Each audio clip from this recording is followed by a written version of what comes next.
कैसे न्यायप्रिय राजा हुए हैं महाराज सीतापासी। और कैसे कहना है कि सुनो सभी दे ध्यान लगा कर कान हाल बतलाऊं,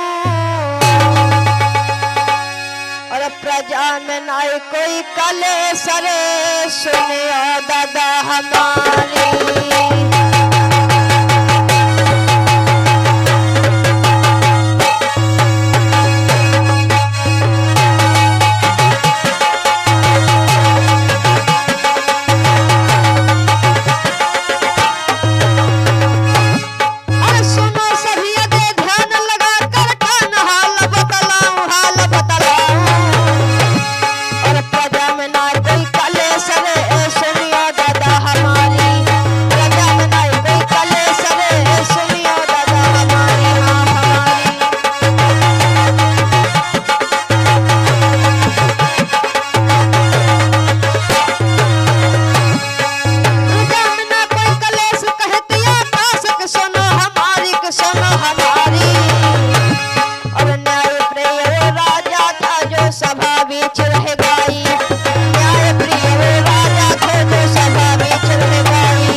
प्यारे बंधुओं, महाराज सीतापासी बहुत ही अच्छे राजा हैं।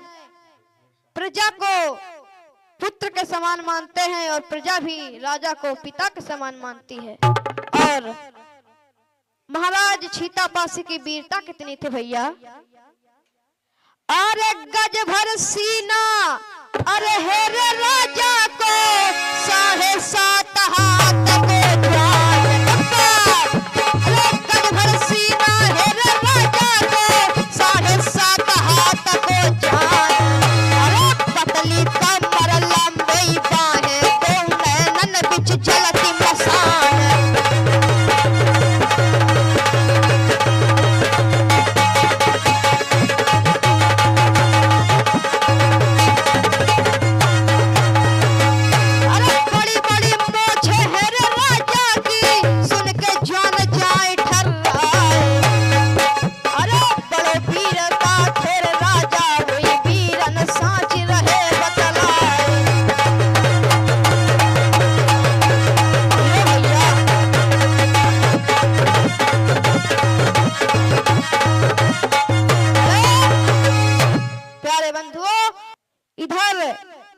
कन्नौज के नरेश जयचंद जो उनकी वीरता पर चलते थे, उनका राज्य छीनना चाहते थे, लेकिन कई बार प्रयास किया, लेकिन जब राजा की पेश नहीं गई तो एक दिन राज दरबार में बैठे थे और सोच रहे थे, और सोचते सोचते अपने नौकर को बुलाया है और नौकर से क्या बोले हैं भैया। अरे पास बुलायो हेर नौकर और राजा कहन लगो रे समझाए कोई जल्दी चले जाओ तुम महवे आल्हा उदल लाओ बुलाए।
महाराज ने जब आला उदल को बुलवाया है और जब आला उदल आते हैं और महाराज से पूछते हैं तो महाराज कहने लगे कि जो छीतापुर का राजा है महाराज छीतापासी, तुम उसे किसी तरह मार दो तो तुमको आधा राज्य हम दे देंगे। और जब इतनी बात सुनी है आला उदल ने, कहने लगी इसमें कौन सी बड़ी बात है, और अपनी फौजों को सजाते हैं और चल देते हैं सीतापुर के लिए। कैसे? अरे बानी सुनी है जब राजा की हो